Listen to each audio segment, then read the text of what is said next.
Oh, Elder Scrolls. Jump in, go off the beaten path, 40 hours later, do the first main quest. The roaming gameplay itself is the defining identity of the Elder Scrolls series, but it does boast a rich and sprawling lore cast from a mold of traditional fantasy.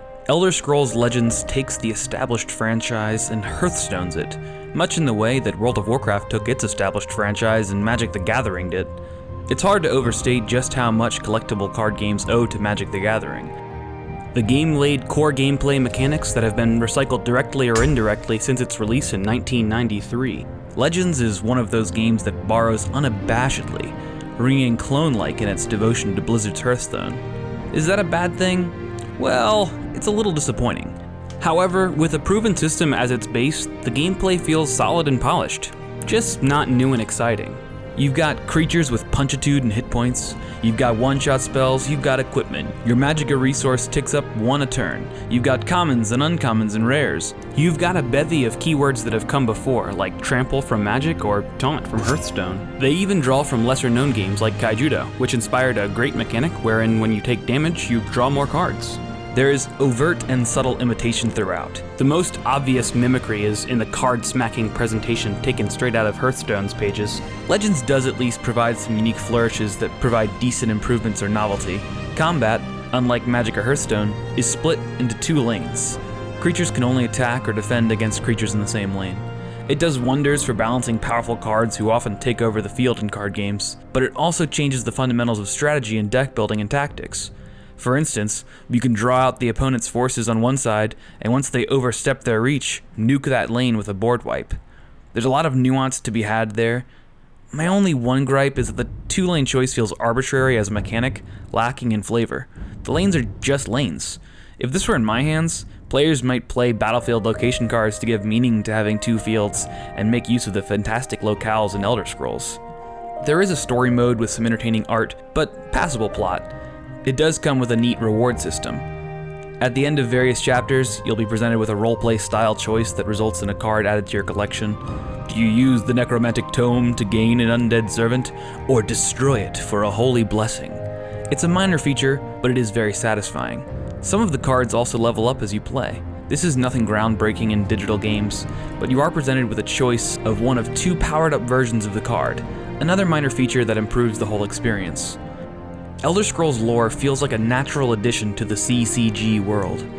Each card is like a bite-sized exploration of the setting, returning to the familiar through a different lens. The flavor will appeal to anyone who's enjoyed an Elder Scrolls game. You've got Nords, Redguard, Dark Elves, Argonians, and Khajiit all represented here in a fairly massive set of cards. The breadth of the card base is one of Legend's strong suits. Ever parroting, the cards are divided up into 5 colors, much like Magic. These colors represent different playstyles, and when building a deck, you can choose 1 or 2 colors to theme your deck. Deck building is the absolute heart of card games, and Legends delivers here. Without having had too much time to collect packs or big rares, I've had a blast trying out different combinations and creating overall strategies.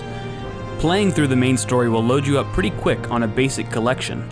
You continue gaining cards and leveling them up, and as a result, the deck building remains constantly fresh and rewarding. As with any card game, power decks will emerge and define competitive play, and it yet remains to be seen how well Legends will perform at a competitive level. But for now, jumping into the game's early deck building, casual 1v1 story mode, and its 100% Hearthstone arena mode, the cards facilitate great fun, balance, and experimental deck building. The card art is largely fantastic and adds to the excitement of discovering new cards in the massive set. Although my favorite art so far is actually the splash art in their woefully underdeveloped launcher UI.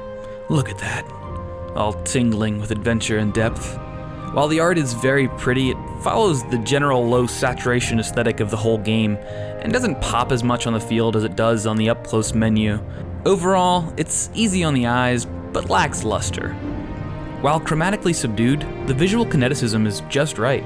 From the card movement, to the menus, to the reward screens. As for the rewards, you get showered in them early on. Gold for buying stuff, soul gems for crafting cards, straight up new cards, card packs, card level ups. It's a feel-good system with tangible value. To get those rewards, you battle other players or AI. Player versus player is the core of these games, and so far the game has compelling balance and individualism in deck building. Surprising, though, is that the AI is actually quite decent.